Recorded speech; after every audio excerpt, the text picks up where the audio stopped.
जय माता दी। राधे राधे। आइए सुनते हैं शीतला सप्तमी की यह पावन कथा। इसके बिना अधूरी है व्रत पूजा। आइए सुनते हैं शीतला सप्तमी की कथा।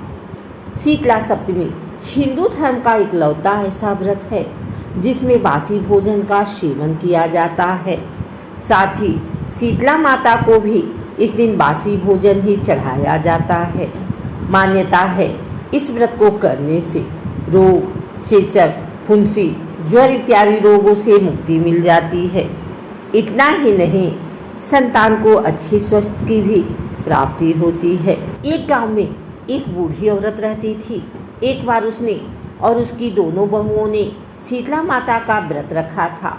मान्यता अनुसार इस दिन केवल बासी चावल ही चढ़ाएं और खाए जाते हैं, लेकिन दोनों बहुओं ने इसकी जगह ताज़ा खाना बना लिया, क्योंकि दोनों ही बहुओं की हाल ही में संतान हुई थी।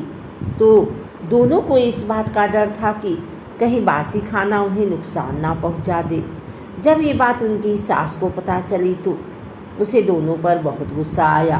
कुछ ही समय बाद दोनों बहुओं की संतानों की अचानक मृत्यु हो गई, जिसके चलते सास ने अपने दोनों बहुओं को घर से बाहर निकाल दिया। अपने मृत बच्चों को लेकर दोनों बहुएं घर से निकल गई। फिर रास्ते में उन्हें दो बहनें ओरी और शीतला मिली। दोनों जुओं से परेशान थी।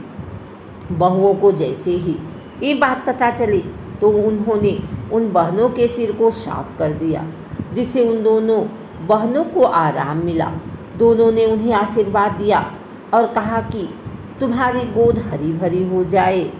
ये बात सुनकर दो बहुएं रोने लगी और अपने बच्चों के साथ हुई घटना के बारे में उन्हें बताया।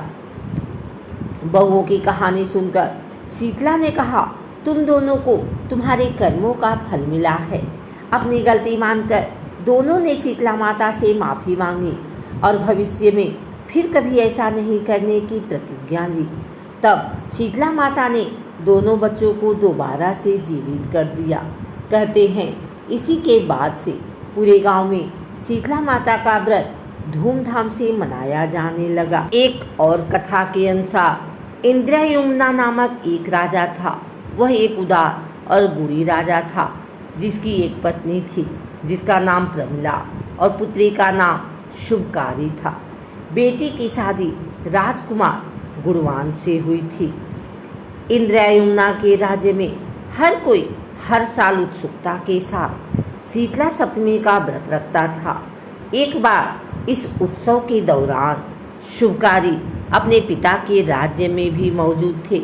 इस प्रकार उसने शीतला सप्तमी का व्रत भी रखा, जो शाही घराने के अनुष्ठान के रूप में मनाया जाता है।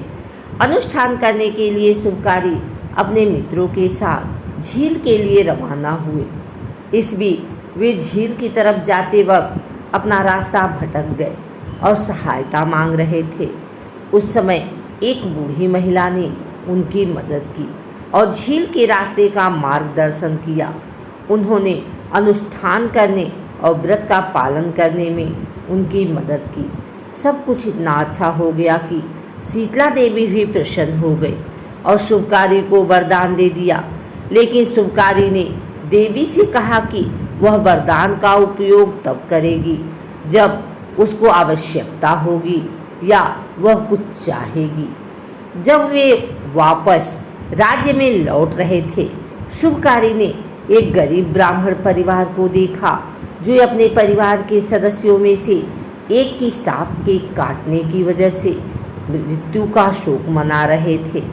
इसके लिए शुभकारी को उस वरदान की याद आई जो शीतला देवी ने उसे प्रदान किया था और शुभकारी ने देवी शीतला से मृत ब्राह्मण को जीवन देने की प्रार्थना की। ब्राह्मण ने अपने जीवन को फिर से पा लिया। यह देखकर और सुनकर सभी लोग शीतला सप्तमी व्रत का पालन करने और पूजा करने के महत्व और शुभता को समझे। इस प्रकार उस समय से सभी ने हर साल व्रत का पालन दृढ़ता और समर्पण के साथ करना शुरू कर दिया। अगर आपको हमारी ये वीडियो अच्छी लगी हो तो इसे लाइक करें, कमेंट करें, शेयर करें। हमारे चैनल को सब्सक्राइब करके बेल नोटिफिकेशन ऑल पर सेट कर लें ताकि आगे आने वाली वीडियो सबसे पहले आप तक पहुंच सके।